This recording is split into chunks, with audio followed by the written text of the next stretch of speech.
Hello everyone, welcome back to the channel. तो आप सभी जानते हैं कि यूनियन बजट 2024 अनाउंस कर दिया गया है, जिसमें ट्रेडिंग इन्वेस्टमेंट करना भी मुश्किल कर दिया है फाइनेंस मिनिस्टर ने। तो ये डिटेल में समझते हैं। यूनियन बजट 2024 में फाइनेंस मिनिस्टर निर्मला सीतारमण ने स्ट्रॉन्ग स्टांस लेते हुए ट्रेडिंग इन्वेस्टमेंट सभी को बंद करना चाहा है, with increasing short term capital gain tax, long term capital gain tax, STT increased। तो ये एक एक करके जानते हैं। सबसे पहले कैपिटल गेन टैक्स हाइक। तो गवर्नमेंट ने इस बजट में अनाउंस किया कि वो short term capital gain tax को 15% से बढ़ाकर 20% कर रहे हैं। जो भी शेयर 12 महीने से अंदर में आप सेल करेंगे उसमें short term capital gain tax लगेगा 20% का, और ये 2008 के बाद सबसे बड़ा हाइक है। वही long term capital gain tax की बात करेंगे तो वो 10% से बढ़ाकर 12.5% कर दिया गया है। मतलब क्या सोच रही है फाइनेंस मिनिस्टर, इन्हीं को पता है बस, और कोई समझ भी नहीं सकता। अगर हम STT की बात करेंगे यानी सिक्योरिटीज ट्रांजैक्शन टैक्स, जो कि ट्रेडिंग में लगने वाला है, तो इक्विटी ऑप्शन सेलिंग में उन्होंने 0.1% कर दिया है,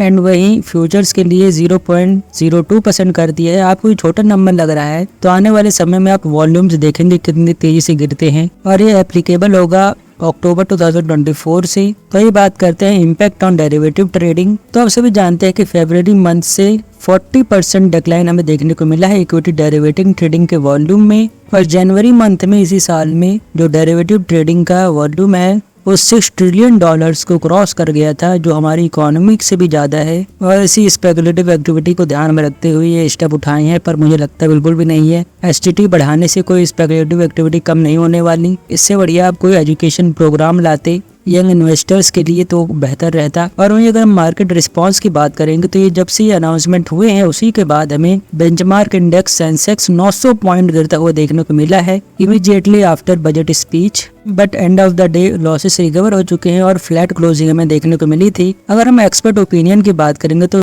वैभव पॉरवल, जो कि को फाउंडर है वेल्थ मैनेजमेंट फर्म डेजर्व के, उन्होंने कमेंट किया है कि इसका इम्पैक्ट जो STT बढ़ाई गई है उनको जो फ्रीक्वेंट ट्रेडर्स है उन पर, उनके प्रॉफिट पर अफेक्ट करने वाला है। चलो मान लेते हैं एक बार के लिए कि बहुत ज्यादा स्पेकुलेटिव ट्रेडिंग बढ़ रही है, इसलिए आप STT बढ़ा रहे हो। बट इन्वेस्टमेंट का क्या? Short term capital gain tax बढ़ाने की जरूरत थी, long term capital gain tax बढ़ाने की जरूरत थी। सिर्फ गवर्नमेंट को अपना रेवेन्यू जनरेट करना है, इन्वेस्टर कमाए ना कमाए उनसे उन्हें कोई मतलब नहीं है। और कई सो कॉल्ड एक्सपर्ट इस बजट को अच्छा भी बता रहे हैं, बहुत अच्छी।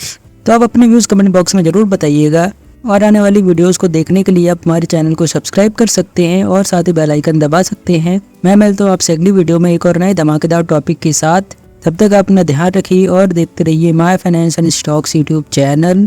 थैंक यू, जय हिंद।